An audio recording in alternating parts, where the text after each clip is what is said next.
Բարձր դատարան, ես իմ եզրափակիչ ելույթում չեմ անդրադառնա մեր պահանջի առաջին կետին, գործընկերները առավել քան մանրամասն ներկայացրել են անվավեր ճանաչելու հիմնավորումները։ Ինքնատուն եմ ամբողջությամբ անվավեր ճանաչելու, ես կանդրադառնամ երկրորդ կետին եւ կարող նույնիսկ 25 րոպեն ամբողջությամբ չօգտագործեմ, այտենց հազվագյուտ է լինում, բայց մեկ-մեկ պատահում եմ։ Բարձր դատարան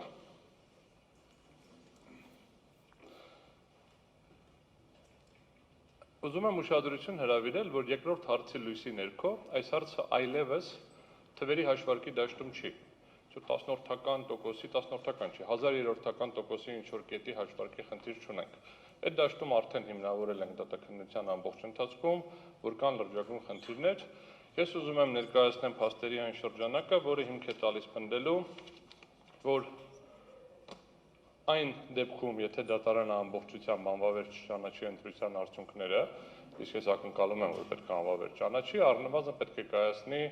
անվավեր ճանաչելու եւ մանդատների վերաբաշխման որոշում։ Ես ուզում եմ դատաքննության ընթացքում ուսումնասիրված, դատական քննության ընթացքում ուսումնասիրված ապացույցներից մի շարք փաստերի վրա ուշադրություն հրավիրել, որից հետո կանեմ եզրահանգումներ։ Առաջինը, ամսի 7-ին տեղի ունեցել քվեարկություն, 2026 թվականի հունիսի 8-ին ժամը 11:48 րոպեին ԿԸՀ-ն կազմում է ԱԺ ընտրությունների քվեարկության արդյունքների մասին արձանագրություն։ Այդ են առաջին արձանագրությունն է, որտեղ թվեր է գրում։ Համապատասխան թվերում արձանագրում է ԲՀԿ-ն ստացել է 58378 ձայն, կողմ եւ անճշտությունները միասին կազմում է 1.460.734 ձայն, նշված թվի 4%-ը կկազմեր 58430 ձայն, ինչը 52 թվով, 52 ձայնով չի բավարարում, որպեսզի ԲՀԿ-ն հաղթահարի 4%-ը։ Սա տեղի է ունենում ամսի 8-ին։ Անմիջապես, երբ որ արդեն թվերը սկսում ենք նայել, հասկանալ այդ ոնց ստացվեց, ինչ որ խնդիրներ կան, 26 թվականի հունիսի 8-ին ԲՀԿ-ն հայտարարում է, որ արկա է առնվազն մի քանի տեղամասում, նույն օրը, տվյալների սխալ մուտքագրում, այդ մասին տեղեկացնում է ԿԸՀ-ին սկզբում աշխատանքային ռեժիմով եւ առնվազն հունիսի 8-ին ժամը 16:10 րոպեին, ապացույցներում կա, Իվետա Տոնոյանը կատարում է հրապարակում իր սոցիալական էջում, համաձայն որի հստակ նշվում է 4 ընտրատեղամաս 27-7, 11-20, 27-26, 38-53 եւ նշում է, որ միտեղ ստացել ենք 71, 7 արձանագրվել է 1, միտեղ ստացել ենք 26 արձանագրվել է 1 եւ այլն։ Սա ինչի է կարեւոր բարձր դատարան, որ մենք խոսում ենք ոչ թե նրա մասին, որ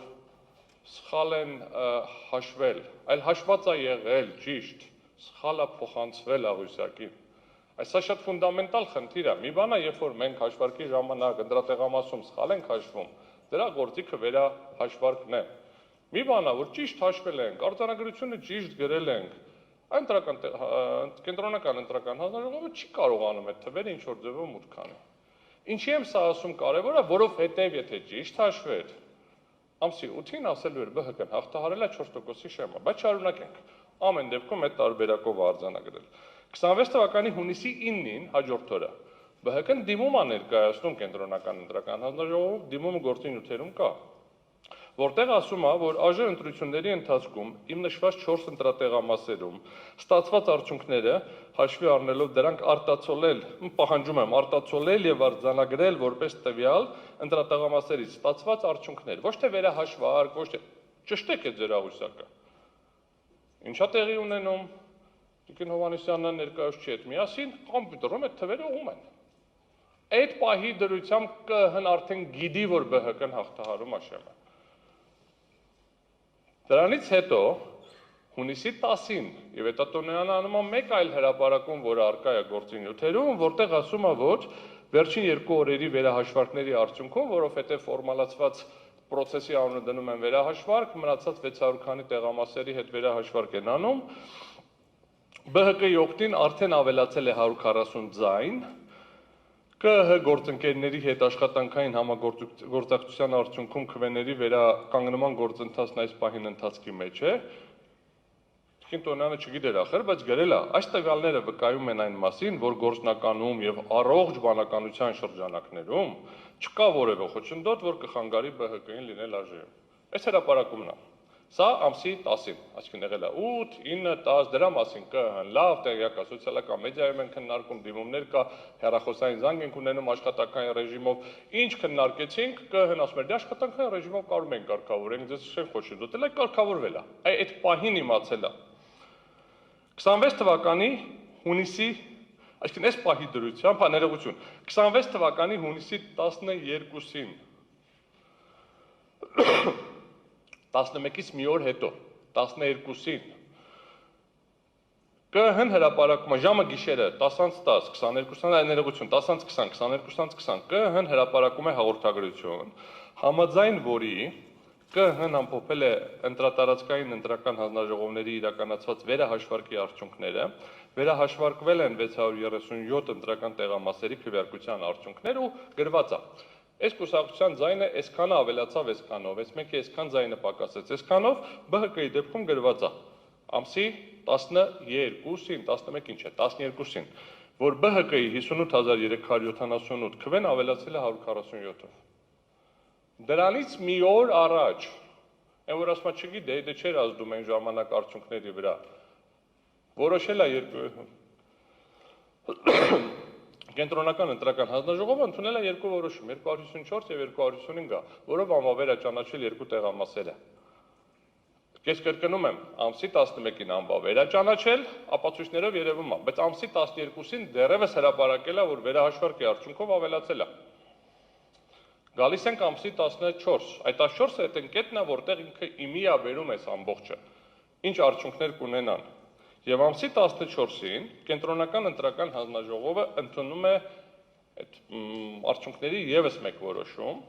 որում այս անվավեր տեղամասերը համապատասխանաբար համարելով անվավեր ամբողջությամբ գրանցում է 0 եւ անճշտություններ օրենքի հիման վրա եւ ասում է այս նորից ԲՀԿ-ն չանցավ։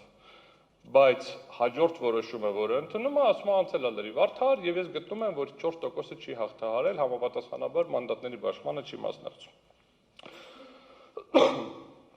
Բարձր դատարան ես մանրակրկիտ ներկայացրել էի մի շարք հիմնավորումներ, ինչի հիման վրա կարող է իրականացվի մանդատների բաշխման այլ կարգ սահմանվի։ Բարձր մեծարգո դատավոր Շաթիրյանը հարցեր տվել, ասեց հիմքերը որոնք են, ես նշել եմ երկու հիմք, մեկը սահմանադրական մեկնաբանությունն էր 48-ի 1-ի, մյուսը ըստ էության 72 այլ հոդվածների հակասահմանադրական ճանաչելը։ Ես իմ բացման խոսքում իզուր չասեցի, որ առաջին անգամ է նման խնդիր։ Նորից եմ ուզում կրկնեմ այդ հատվածը, որպեսզի պարզ լինի։ Միշտ նախագահական ընտրություններ են վիճարկվել, կամ նախագահական ընտրություն 21 թվականին վիճարկվել է ընդհանրապես ընտրությունների անցկացնել կամ չանցկացնելու իրավաչափությունը։ Այսինքն ըստ էության վիճարկվել է միշտ ով է չեմպիոնը։ Միշտ Հայաստանի Հանրապետության Սահմանադրական դատարանում մինչև հիմա մենակ գավաթ է խաղարկվել։ Ով է չեմպիոնը։ Ուրիշ ոչ մի բան չի քննարկվել։ Չեն քննարկվել։ Ես ֆինալ անցել եմ, չեմ անցել։ Իմ բալերը կհերիքեր, ես գնայի, ասենք, վճարովի ֆակուլտետում սովորեի։ Միշտ քննարկվել է։ Ես եմ ամենաուժեղ տղան, թե ես չեմ ամենաուժեղ տղան, կամ ով որ դիմել է։ Ուրիշ հարց չի քննարկվել։ Ու տղա աղջիկ եւ այլն, ասենք, բան չանելով։ Սա առաջին անգամ է, որ քննարկվում է, եւ երբ որ ես նորից փորձեցի նայեմ մնացած բոլոր որոշումները, Հայաստանի Հանրապետության պարլամենտական հանրապետություն դառնալուց հետո երկրորդ վեճն է։ Առաջինը եղել է 21 թվականին։ 21 թվականի որոշման մեջ, երբ որ Սահմանադրական դատարանը քննարկել է, որ հակասահմանադրական չի ճանաչել որոշակի դրույթներ, դա եղել են դրույթներ, որոնք վերաբերվել են կողմերին։ Երրորդ անձանց։ Այսինքն ըստ էության օրինակ այդ կանոնները հակասահմանադրական ճանաչելու դեպքում ինչ որ կուսակցությունը, որ մասնակցում է այդ ընտրություններին, իր համար կանխատեսելի դաշ չէր ունենալու։ Այս դեպքում լրիվ ուրիշ պատմություն է եւ այո սահմանադրական դատարանը իրավունք ունի հակասահմանադրական ճանաչել որոշակի նորմեր ու կբացատրեմ ինչի։ Որովհետեւ սահմանադրական դատարանի իշխանությունը նույնպես գալիս է ժողովրդից։ Եվ մենք քննարկում ենք եւ պարոն Դիլանյանը հստակ նշեց, երբ որ գործընկերը նշում էր արդար դատաքննության իրավունքը, նշվեց, որ այս արդար դատաքննության իրավունքը միայն մասնակիցներին չի, այո։ Արդար դատաքննության իրավունքը նաեւ բոլոր այն մարդկանց, ովքեր գնացել են ընտրատեղամաս եւ քվեարկել են։ Հիմա դրանք անդրադառնամ։ Բայց ես հիմա ի հավելումն մնացած ամեն ինչին մի հատ նոր արգումենտել եմ ավելացնելու, ինչի բացի որ այդ երկու դրույթներից, ինչի է հնարավոր նաև մանդատների բաշխման նոր կարգ սահմանել։ Բայց մի քայլ հետ գամ։ Հիմա ինչա տեղի ունեցել։ Մոտեցել ենք ծանրաձողին, ասել ենք կլինի 58,500 ձայն դնեք այդ ծանրաձողի վրա, բարձրացնելու ենք։ Դրել են։ Բարձրացրել են, կաղնել են, րոպեն անցել է, կոճակը սխմել են, ասել են այո դու բարձրացրել ես բաները, հետո ասել են արա չէ։ Այն երկու հոգին, որ այդ ծանրաձողի վրա այդ ձայները դնում էին, մի քիչ ոնց որ ժամանակից ուշ են դրել, բայց բարձրացրել ենք մենք։ 58,500 քաղաքացի գնացել են ընտրատեղամաս եւ ձայն են տվել։ Բարգավաճ Հայաստան կուսակցությանը Բարգավաճ Հայաստան կուսակցությունը բարձրացրել է այդ ծանրաձողը, ցույց է տվել, բոլորը տեսել են։ Հատուկ հարցրել եմ, ասել եմ եղել է միջամտություն այդ տեղամասերում։ Կասկած կար, որ ինչ որ ձևով Բարգավաճ Հայաստանը տեղ ավել ձայն է ստացել, քան պետք է ստանար, որևէ ձևով ուղղորդում, որևէ ձևով միջամտություն, չէ։ Ինչա տեղի ունեցել այդ ընտրատեղամասերում։ Իրականում իրացվել է քաղաքացիների ընտրելու իրավունքը, որովհետև մենք ապացույցների հետազոտման փուլում ցույց տվեցինք, որ տվյալ ընտրատեղամասում նախորդ ընտրությունների համեմատ մի դեպքում 2 անգամ, մի դեպքում 4 անգամ ավել քվեարկող ա եղել։ Ընտրատեղամասը նույն չափերի է։ Մենք ձայնագրությունները գործընկերները ներկայացրել են, եթե ուսումնասիրեք կտեսնեք, որ առավոտվանից զինվորները քվեարկում են։ Առավոտվանից, ոչ թե երեկոյան են եկել։ Ուղղակիորեն քվեարկել են այնքան, ինչքան քվեարկել են։ Մենք երբ որ ապացույցները հետազոտեցինք, մենք տեսանք, որ այդ ընտրատեղամասերը ամենամեծ քանակությամբ չհրապարակվող ցուցակներ ունեցող ընտրատեղամասերից մեկն են, մի քանիսն են, հա, այսինքն վիճարկելի երկու ընտրատեղամասերը։ Այսինքն ինչ է տեղի ունեցել։ Կենտրոնական ընտրական հանձնաժողովը չի ապահովել քաղաքացիների քվեարկելու անձամբ ինքը չի, պետությունը որպես համակարգ, ասենց ասենք լավ, չի ապահովել քաղաքացիների պատշաճ քվեարկության արդյունքները, process-ը, որ գան, քվեարկեն, հասցնեն, բավարար քանակությամբ մարդ լինի այնտեղ, որպեսզի հասցնեն իրականացնեն։ Պատասխանողը ինտերվյու է տվել, ասում է նայեցի, դանդաղ էր գնում այնտեղ process-ը, դանդաղ էր գնում 2 հոգու ապահովեիք, 2 տեղ ապահովեիք, 8 ընտրատարածքային տեղամասում 8 անդամ կա, պետք էր սենյակը մեծ լիներ, նախապես գիտեիք։ Անվավեր ճանաչված ընտրատեղամասերից մեկը Հայաստանի Հանրապետության 2005 ընտրատեղամասերից 17-րդն է չափով։ Հետևաբար չապահովելով, անվավեր ճանաչելով, վերաքվեարկություն չնշանակելով, ընդ որում վերաքվեարկությունը եթե նշանակվեր նույն պայմաններում, նույն բաններ լինելու։ Վերաքվեարկության ժամանակ պետք է հասկանային, որ պետք է չափերը մեծացվեր, ձևը մեծացվեր եւ ոնց ենք ապահովելու նաեւ, որ նույն մարդիկ այդ նույն ժամանակ հնարավորություն ունենային գային քվեարկեն։ Բավականին շատ խնդիրներ կար։ Խախտելա ոչ միայն Բարգավաճ Հայաստան կուսակցության, այլ նաեւ Հայաստանի Հանրապետության մնացած բոլորի իրավունքները, քաղաքացիների 58,500 եւ մնացած 3 միլիոն քաղաքացիների իրավունքները։ Հիմա կբացատրեմ ինչի։ Հիմա բայց ուզում եմ ասեմ 4-րդ նոր արգումենտին։ Մինչև նոր արգումենտին անդրադարձ կատարելը շատ քննարկեցինք, ուզում եմ շատ առարկայական լինի, որ այդ վերահաշվարկի արդյունքում, այս որ անվավեր ենք ճանաչում, դրանք ներառում ենք անճշտությունների շարքում, նորից հաշվեցի 155 ձայն չի հերիքում։ Այսինքն թե 155 ձայն այդ անճշտություններից կլինի, ինչ որ միտեղից կլինի, ԲՀԿ-ն ստանում է 4%-ը հաղթահարում է։ 54 ու մի քիչ չի հերիքում, էլ այսինքն 55-ը ամբողջական տոկոսը գերազանցում է։ Հիմա բերեք փորձենք հասկանանք ինչ տվյալներ կա, հա, մենք ինչ ենք արել։ Հիմա նայեք, մենք քննարկեցինք տվյալների խնդիրները, այն բարձրացնում են, թող ասեն կոնկրետ ինչ ա եղել, ոնց ա եղել, ասում ենք շատ լավ, մենք ունենք տվյալների մշակման համակարգ, ասում են, այ ունենք ծրագիր, միջնորդել է, որպեսզի անենք փորձաքննություն, մերժվել է։ Բայց ես առանց փորձաքննության, առանց հատուկ գիտելիքների օրինակներով կասեմ, հիմա կարող ենք տեսնել ինչի մասին է խոսքը։ Տվյալ աղյուսակը, որը լրացվում է ըստ արձանագրությունների, ենթադրվում է, որ ճիշտ է լրացված, եւ կենտրոնական ընտրական հանձնաժողովը դրա հիման վրա է վերջնական ձայները հաշվել եւ հրապարակել է իր կայքում։ Տվյալ աղյուսակի մի փոքր վերլուծությունը, ու բան ասեմ, եթե ցանկացած քաղաքացի կցանկանա, կարող է վերցնել այդ Excel-ով download ալնում եւ ներբեռնել նայել։ G սյունյակում ներառում է քվեարկության մասնակիցների ընդհանուր թիվը։ Այդ աղյուսակում որ բացում ենք G կա, որտեղ գրած է քանի հոգի է քվեարկել։ O սյունյակից մինչև AG սյունյակները բոլոր կողմերն ու անվավերներն է։ Շատ պարզ մաթեմատիկական, տեխնիկական փոքր գիտելիք ունենալու դեպքում, տեխնիկական չէ՞ կամ համակարգչային օպերատորի կարելի է O-ից AG-ին գումարել իրար։ Այսինքն, երբ որ on ու AG-ին գումարում ենք իրար, այդ ամբողջ արկ է բոլոր քվեարկություններին կողմ եկել անվավեր։ Դա ինչա, դա այն է, ինչ որ քվեաթերթիկները եղել են քվեատուփի մեջ։ Հիմա ունենք մասնակիցներ ու քվեատուփի մեջ ձայներ։ Կարա լինի մասնակից, որ քվեարկած չլինի, բայց չկարա լինի մասնակիցը չկա, բայց քվեարկությունը կա։ Հիմա, երբ որ մենք նայում ենք 103 տող, դրանցից մեկը էլեկտրոնային եղանակն է, որովհետև կենտրոնական ընտրական հանձնաժողովը, չգիտեմ ոնց, բայց կարողացել է էլեկտրոնային քվեարկության տվյալների մի բերելուց էլ ինչ-որ խախտում անել, այսինքն 410 հոգի քվեարկել է, բայց 411 է գերած։ Այդ ներողություն 411 հոգի քվեարկել է, 410 է գերած։ Ուրեմն նայեք, օրինակ 755 տեղամասում ընտրության մասնակիցների թիվը կազմում է 1093։ 755 տեղամասում 1100 բյուլետեն կա։ 11 տեղամասում մասնակիցների թիվը կազմել է 1057, 1070 բյուլետեն կա։ Եվ եթե բոլորը գումարում ենք, ֆանտաստիկ թվեր չի դրանք, ես բերեցի երկու օրինակ, բոլորը երբ որ գումարում ենք իրար, այդ ուղղակի հեշտ է, այդ ֆորմուլան դնում ենք, գումարում ենք, դնում ենք վերևից ներքև դասավորի, ստանում ենք, որ 103 տողում այդ նման խնդիրը կա եւ գումարային 269 հատ ավել քվեարկություն կա, քան արխի մեջ տվյալներ։ Սա ինչ եմ ցույց տալիս, հեսա կներկայացնեմ։ Նույն կերպ, եթե մենք հակառակն ենք տայում, քանի հոգի է, որ չի քվեարկել է, բայց բյուլետենը չկա, մոտավորապես 344 տողում ենք նման բան ստանում, 693 տարբերությամբ։ Հաջորդը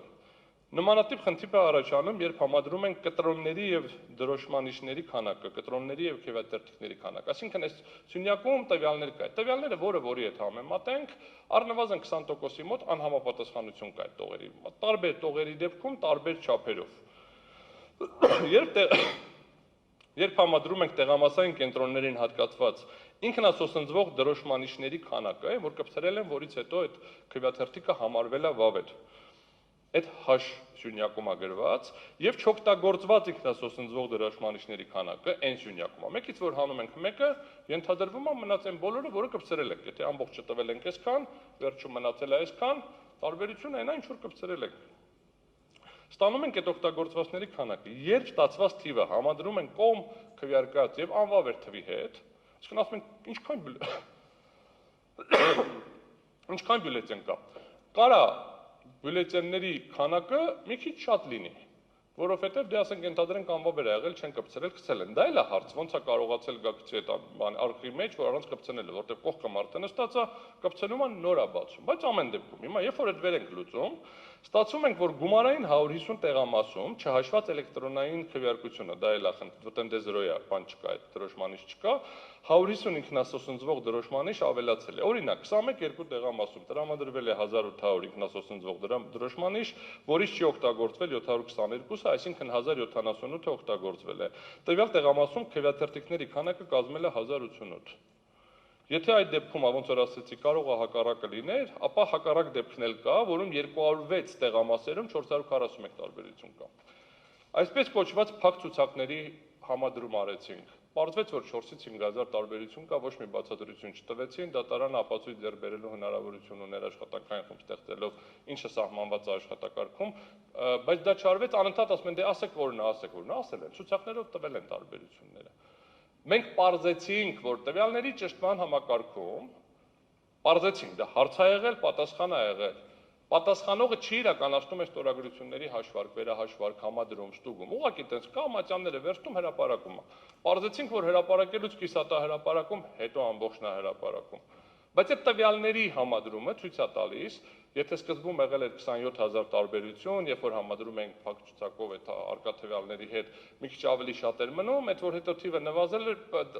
միևնույնն է, մոտավորապես 4000-ի չափ, ես հիմա թիվը ներկայացրել են գործընկերները, ապացույցը գործում արկա, տարբերություն կա։ Սա ինչի եմ ասում, բարձր դատարան 5 րոպե մնացել, այո։ Ինչի եմ ասում, որովհետև ես ուզում եմ ուշադրություն հրավիրել մի հատ հետևյալ կոնցեպտի վրա, որը կոչվում է favor voti կամ փրկենք կամ իօգուտ քվեարկողի կամ եթե ուզենք դրա ասենք մեկ այլ ձևակերպումով ասենք, մի քիչ ավելի մեր ականջին սովոր տարբերակով դա կկոչի in dubio pro suffragio, այսինքն կասկած ունենք, ուրեմն քվեարկողներին պետք է պաշտպանենք։ Ինչի՞։ Հայաստանի Հանրապետության Սահմանադրության համաձայն իշխանությունը պատկանում է ժողովրդին։ Իսկ ժողովուրդը այդ իշխանությունը իրականացնում է ազատ ընտրությունների միջոցով։ Ընտրական իրավունքի սկզբունքները 7-րդ հոդվածով են սահմանված, իսկ 89-րդ հոդվածը խոսում է, որ ազգային ժողովը ընտրվում է համամասնական ընտրակարգով։ Ինչ է նշանակում համամասնական։ Ինչքան շատ կուսակցությունը մասնակցում ընտրությունների արդյունքների ամփոփմանը, այնքան շատ համամասնական է ընտրական կարգը, որտեղ չեն կարող 100%-անոց համամասնություն ունենալ ակնհայտ է, բայց ինչ որ փոքր շեմ, այդ անցողիկ շեմը սահմանելու դեպքում մենք պետք է գնահատենք, ինչ ենք պաշտպանում, ինչ ենք պաշտպանում, որ ենթադրյալ այն 58500-ը ուզում եմ հիշեցնեմ, բարձրացված է, ապացուցված է, որ այդքան ձայն ստացել է, ինչ ընթացակարգով է ստացել, ապացուցված է, որ այդ գործընթացի մեջ ԲՀԿ-ն խախտում չունի, ապացուցված է, որ այդ գործընթացի մեջ մեղավորը պատասխանողն է բացառապես, պատասխանողը ոչ թե ԿԸՀ-ն, այլ ընտրական համակարգում այդ բոլոր հանձնաժողովները, իրենք են խախտում արել, ապացուցված է, նյութերում կա, հստակ է, հիմա բերեք փորձենք հասկանանք ինչա տեղի ունենում, ես ասում եմ, որ Սահմանադրությունը, երբ որ նախատեսում է սահմանադրական դատարանի լիազորությունները, որ ասում է, որ միայն սահմանադրությամբ արձանագրվում է, որ իրականացնում է ընտրությունների արդյունքներով ընդունված որոշումների հետ կապված վեճերի լուծում։ Այդ վեճը պետք է լուծվի, որպես դատարան։ Երբ որ փորձում ենք հասկանանք, ինչ լիազորություն ունի սահմանադրական օրենքով, կա կետ, որը ասում է, որ իրավունք ունի մանդատների վերաբաշխում անի, բայց ո՞նց։ Ոչ մի բան գրած չի։ Այսքանն է։ Հետևաբար, առաջին անգամ սահմանադրական դատարանը ունի հնարավորություն մեկնաբանի, բացի նրանից, որ այն մնացած տվյալներով ակնհայտ են, առաջին երկու կետս իմ կարծիքով շատ ավելի հստակ է, բայց երրորդ կետն եմ ավելացնում, միջազգային պրակտիկայում էլ կա գործեր, նաև միեդի պրակտիկայում կա գործեր, նաև տարբեր երկրներում իսպանական դատարանների, գերմանական դատարանների գործեր կա, չեմ ուզում հղումներ անեմ, տարբեր են բոլորը, ինչի եմ ասում, մի քիչ ընտրական համակարգերի տարբերություններ կա, բայց ֆունդամենտալ խնդիրը հետևյալն է, դուք պարտավոր եք ապահովել ձեր գործատուի, ժողովրդի, կամքի արտահայտությունը, դուք պարտավոր եք ապահովել, որպեսզի Հայաստանի Հանրապետության 58500 քաղաքացիների ձայնը չկորի։ Եվ դուք պարտավոր եք ապահովել սահմանադրության գերակայությունը։ Դա ես չեմ ասում, դա սահմանադրությունն է ասում, ժողովուրդն է ասել, երբ որ ընդունել է սահմանադրությունը։